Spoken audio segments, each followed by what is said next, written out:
drones, by the way, are totally the new step forward in activist aesthetics. Anyway, okay, so I'm going to try and answer the question, what this mobilization had to do with Paris. What's the connection between them? So I come from the wing of the climate movement that has always said, well, look, you know, the summits are basically places where folks who are fighting the good fight can prevent the sort of driving forward of what the climate justice movement has called false solutions, market-based mechanisms, geoengineering, and the like. So you could, at best, win defensive battles against false solutions, and otherwise they're sort of fairly irrelevant in terms of what they can actually do in terms of protecting the climate. I stick to that position, but I want to talk about a kind of hypothesis that I'm developing right now, and that is an attempt to answer the following question. So this action that you just saw launches off, we announced that half a year ago. In early November 2015, we said after a massive success in August 2015, when 1,500 of us, the picture that Brian showed, and 1,500 of us managed to sort of evade 1,000 cops and 800 corporate security to occupy diggers in the largest lignite mine in West Germany, in Garzweiler. After that sort of significant success, in early November last year, we decided that we're going to do this again in May, and for 3 days we're going to shut down the coal infrastructure in the East German lignite region. Now, you would think, okay, a social movement with a proven track record of success is saying we're going to shut down part of the central infrastructure of a country. General assumption would be that that country would try to stop it. Like that you know, you'd have to assume that's the case. The amazing thing was, during this action, with a few examples of when people actually tried to invade a power plant, whereas our tactic had in fact been to block the railroad tracks that were leading into the power plant supplying it with coal, that lovely march that looked so inspiring was actually a non-tactically planned breakaway march of some anarchist comrades. But anyway, right. Now the amazing thing was that they never attacked us. They let us, on the first day of the blockades, they let us enter the pits and shut down. We climbed around on the diggers and played trumpet on them, played cards on them, and the cops weren't there. So we were like, okay, cool. They obviously complete tactical capitulation of the other side. So we said, let's kind of follow them. If they retreat, we come after them.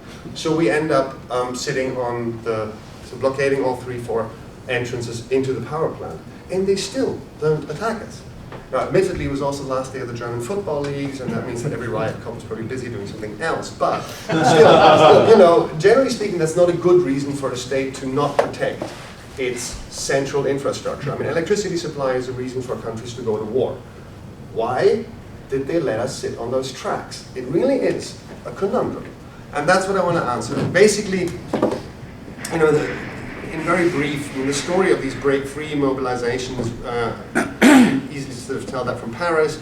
We all knew going into Paris that whether or not a deal would be signed, it would be absolutely basically not insufficient, it would simply not be implemented. Any of the sort of positive elements of a deal would be very unlikely to be implemented. Ergo, given the scale of the challenge, social movements would have to take over the baton, as Payal Parek from 350 once put it. Look, if you're not going to solve the problem for us, we're going to solve it for you. That was basically the idea behind Break Free. The idea was to escalate our actions, our strategies, our degree of international coordination.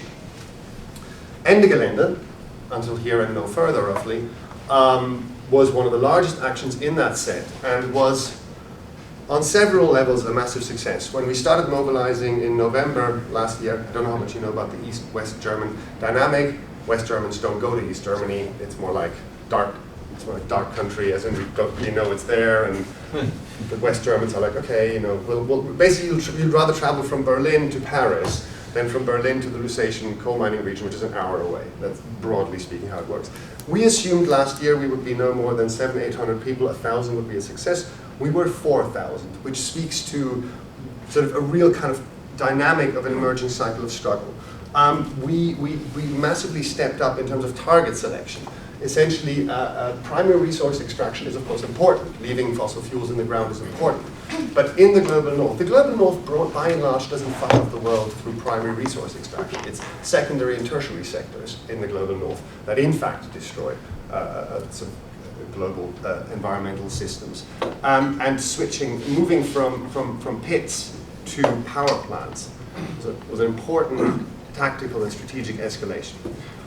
Third success, international coordination, much greater than has so far been achieved. Now, but the fourth thing that I want to talk about is, again, our power in basically forcing the German state, one of the currently most powerful states in the geopolitical system, and the fossil fuel company Vattenfall to actually retreat from us. They retreated from us in the pits, they retreated from us on the tracks.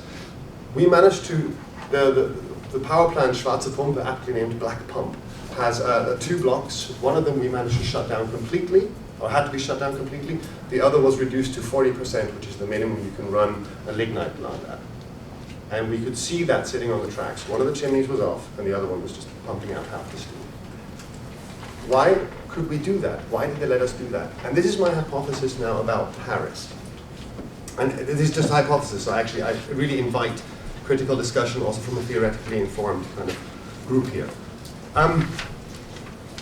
I got involved in the whole climate discussion around 2007, 2008, when there was an upswing in the critique of a potential green capitalism. We all understood on the kind of Marxist left that the neoliberal cycle of growth, or non-growth, however you want to see it, had kind of come to an end, that there wasn't much dynamism left in that. And many of us, and Brian was also involved in that, were arguing that green capitalism was going to be a new type of kind of phase of capitalist development. And the basic argument was that, as in the classic hegemonic move is that a particular interest attaches itself to a general interest. And we thought that the particular profit interests of green economy or green capitalist fractions of capital would attach themselves to the general interest in protecting the climate, the environment, etc. We overestimated capital. I think we can say that. It's actually not been possible for green economy fractions to credibly say they're going to protect the climate. I mean, for example, who would believe that Volkswagen or Exxon or Monsanto are going to protect the climate? I mean, basically that didn't happen. Like there is no hegemonic green economy project. I mean, there are elements of it in certain UN apparatuses, but ultimately it's marginal in terms of like global value creation. So here's what I think happened in Paris. It is significant that almost all the governments of the world, with 1 or 2 exceptions, agreed that climate change is a major problem. It is largely caused by fossil fuels, and in order to solve it, we have to get out of fossil fuels. Now, we all know that nothing in the Paris Agreement backs up those rhetorical statements. But here is what I think happened. I think Paris created a general societal interest, a universal interest in protecting the climate. But because we've had 8 years of organic crisis and of this interregnum, capital, like fractions of capital, are unable to attach their particular profit interest to that general interest, simply because nobody would buy it. That means that we are in a very unusual situation. So I've been doing this radical leftist stuff for 20 years, and generally speaking, obviously we're not the most socially legitimate actors. We're quite marginal. We have to push our critiques against great resistances into the societal mainstream. This is different with regard to climate activism, at least in Germany, and I think several parts of the global north. Because we now have this general interest in protecting the climate, and no elite fraction or fraction of capital can claim to represent that interest, this general interest is just hanging there, it's sort of unfilled. And I think what we did as radical social movement is we said, we jumped straight from our sort of bit at the margin, we jumped straight to the societal center, attacking an enemy that had been discursively, politically, and morally significantly weakened, and claimed that mantle of legitimacy. And that meant that the police and Vattenfall were not able to attack us. That's my hypothesis, basically, that Paris created a general social interest in protecting the climate that no elite fraction can fill. And this gives social movements an unusual window of opportunity and an opening to keep chasing them. As I said, we went into the pit, they retreated. We went to the tracks, they retreated. And if my hypothesis is correct, we have massive space. Well, obviously the need to escalate our, you made it quite clear, the need to escalate our strategies. My argument is that Paris gives us the space as radical social movements gives us the space to do that. Because, and I'll finish with that, like I'm a sort of post-structuralist Marxist, but I gave interviews in which I sort of stood there and said, well, you know, we are clearly the voice of climate reason. I mean, you know, the governments have said that they were going to do this, they're not going to do this, so now we have decided we're going to implement it for the governments. Now, conceptually speaking, what I just said is crap, but, but it made sense. And even the most critical journalists didn't challenge that. Like they said, well, if he's talking about a rapid coal phase out, you know, what does that mean for jobs? What does that mean for the region? What does that mean for energy markets? And those are important questions. And I think, and I know that other folks will here talk about this, and I can also talk more about the relationship between our campaign and the local workers, which admittedly is terribly problematic or actually very bad.